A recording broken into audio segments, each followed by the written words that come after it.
नमस्ते साहब। आंटी नमस्ते। कैसी हो आप? अरे बेटा, मैं तो बिल्कुल ठीक हूँ। तू कैसा है? मैं एकदम ठीक हूँ। कितने सालों बाद तुझे देखा है। सर ये सब क्या चल रहा है? आप इनके पैर छू रहे हैं और ये आपको बेटा बोल रही है। मेरी आंटी है, मुझसे बेटा नहीं बोलेंगी तो और किससे बोलेंगी? सर आप मजाक कर रहे हैं क्या? ये आपकी आंटी कैसे हो सकती हैं? आप खुद को देखिए, आप इतने बड़े बिजनेसमैन हैं और ये यहाँ पे 2 कौड़ी का ये छोटा सा गार्ड का काम करती हैं। जुबान संभाल के बोलो। तुम जानती नहीं हो ये कौन है। आज जो कुछ भी हो ना, मैं इनकी वजह से हूँ। सर आपकी मेहनत है जो आप यहाँ तक पहुँचे हैं। ये खुद एक गार्ड है, इन्होंने आपकी क्या ही मदद कर दी होगी। इन्होंने मेरी उस टाइम पे मदद की थी जब किसी ने मेरी मदद नहीं की थी, और इनकी वजह से ही मैंने पढ़ाई की, और आज मैं जो इतनी बड़ी कंपनी का मालिक हूँ ना, सिर्फ इनकी वजह से। क्या हुआ बेटा, तू अचानक से गांव जाने की बात क्यों कर रहा है? अरे ऐसे तो तेरी पढ़ाई बीच में ही खराब हो जाएगी।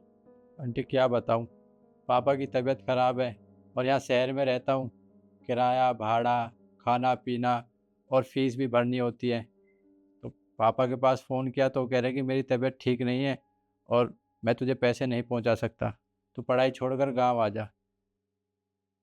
मैं अब पढ़ नहीं सकता तो इसलिए मैं गांव जा रहा हूँ, और आपका कमरा भी 1-2 दिन में खाली कर दूंगा।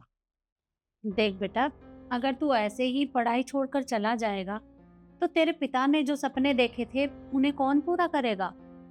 ऐसे तो बात नहीं बनेगी ना। वो बात तो ठीक है, लेकिन बिना पैसों के पढ़ाई नहीं हो सकती, और शहर में रहना इतना आसान नहीं है। शायद मेरे नसीब में पढ़ाई लिखाई है ही नहीं।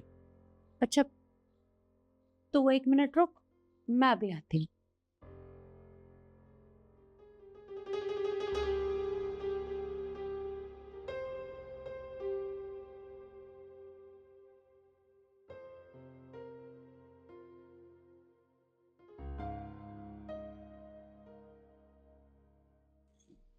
ये ले, ये कुछ पैसे हैं, ये तू अपने पास रख ले, इनसे अपनी फीस भर देना। मैं पैसे आपसे ऐसे कैसे ले सकता हूँ? क्यों भाई, क्यों नहीं ले सकता? अरे अभी तेरे पापा की हालत ऐसी नहीं है कि तेरी फीस भर सके, तो मैं तो तेरी मदद कर ही सकती हूँ ना। तू ये पैसे रख, और किराया भी देने की जरूरत नहीं है, मैं अपने आप एडजस्ट कर लूंगी। ये पकड़।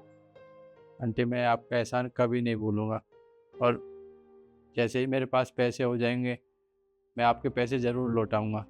नहीं बेटा, ये पैसे मैंने तुझे इसलिए नहीं दिए कि तू मुझे वापस लौटाए। देख, तू भी मेरे बेटे की तरह है, और मैं नहीं चाहती कि किसी भी वजह से तेरी पढ़ाई बीच में रुक जाए। और पापा से बात कर लेना कि पापा अभी मैं नहीं आ सकता, और अगर ज्यादा इमरजेंसी है तो कुछ दिनों के लिए गांव चला जा, फिर वापस आ जाना। ठीक है आंटी। और आंटी आप मुझे एक बात बताइए, आपके पास इतना सब कुछ था, अच्छा घर था, अच्छा परिवार था, उसके बाद भी आप यहाँ पर सिक्योरिटी गार्ड की ड्यूटी कर रही हो, क्यों? अरे बेटा, रहने देना, वो सब तो पुरानी बातें हैं। तू जानकर क्या करेगा? अच्छा तू मुझे ये बता कि तू यहाँ कैसे, और इतने सालों तू कहाँ रहा? मैंने कितनी कोशिश की तुझसे मिलने की, पर तेरा कोई पता ही नहीं मिला मुझे। पढ़ाई करने बाहर चला गया था, और अब यहाँ पर सामने जो कंपनी है उसका मालिक हूँ मैं, मेरी ही कंपनी है वो। क्या तू इतनी बड़ी कंपनी का मालिक है? हाँ, और वो भी सिर्फ आपकी वजह से। अरे बेटा, मेरी वजह से कुछ भी नहीं है, ये सब तेरी मेहनत का नतीजा है।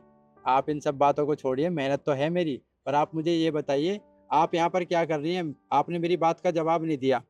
वो मैं तो यहाँ सिक्योरिटी गार्ड का काम करती हूँ। तो मैंने आपसे कहा तो था कि आपके पास सब कुछ था, तो आप यहाँ पर क्या उस बात का जवाब दिए ना, आप बात क्यों घुमा रही है बार बार? बेटा देख, अब तुझसे मैं क्या छिपाऊं। दरअसल मैंने अपने बेटे की शादी कर दी थी, और शादी के बाद कुछ टाइम तो सब कुछ ठीक ठाक चला, लेकिन फिर बहू ने मेरे ऊपर चोरी का इल्जाम लगा दिया, और बेटे ने मुझे घर से बाहर निकाल दिया। सारी प्रॉपर्टी धोखे से अपने नाम करवा ली। अब क्या करती, पेट पालने के लिए कुछ तो करना ही था ना। तो बस ये छोटी सी गार्ड की नौकरी मिल गई, और एक किराए पे एक छोटा सा कमरा ले लिया मैंने, वहां रहती हूँ, और इस नौकरी से मेरा महीने का गुजारा हो जाता है। इतनी बड़ी बात हो गई और आपने मुझे बताना ज़रूरी नहीं समझा। बेटा तुझे बताया तो कि तुझे ढूंढने की बहुत कोशिश की थी, पर तेरा कहीं पता नहीं मिला और नंबर मेरे पास था नहीं, तो तुझे कैसे बताती। देखिए आंटी, अब आपको ना ये नौकरी करने की कोई ज़रूरत नहीं है। आज से आप मेरे साथ रहोगी और आपके बेटे ने आपके साथ इतना सब कुछ किया है ना, उसे तो मैं सज़ा दिला कर रहूँगा। चलिए आप मेरे साथ। अरे नहीं नहीं बेटा, देख तू परेशान मत हो। आज तुझे इस हाल में देखकर मुझे बहुत खुशी हुई, पर मैं यहाँ काम करके अपना गुजारा कर लेती हूँ। तू मेरे लिए क्यों खामखा परेशान हो रहा है।